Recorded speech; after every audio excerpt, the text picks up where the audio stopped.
एक छोटी से गांव में रानी रहती थी। अखबार, ताजा अखबार, चलो अखबार ले लो।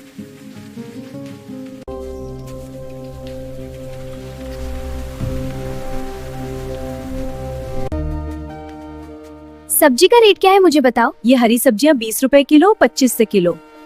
सब्जी का रेट क्या है मुझे बताओ। 3 रुपए किलो। मुझे दे दो सब्जी। लो, ये लो।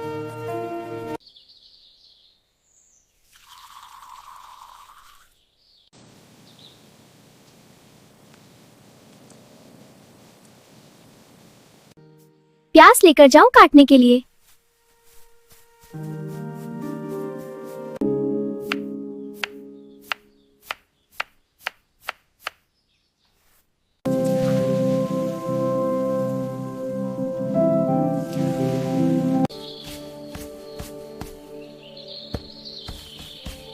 हेलो, नमक डालो।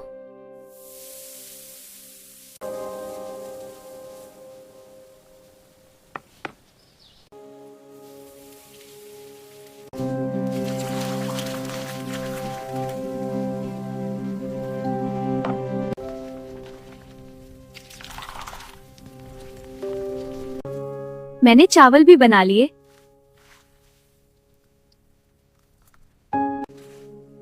राजा पता नहीं कब आएगा।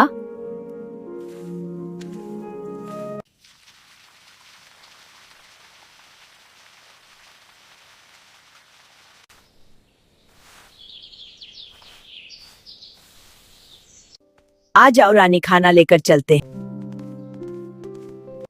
रानी, ये बहुत स्वादिष्ट है। हाँ, तुमने बहुत अच्छा बनाया है। सही में रानी, तुम्हारे हाथ में जादू है। धन्यवाद, सब खुशी हुई।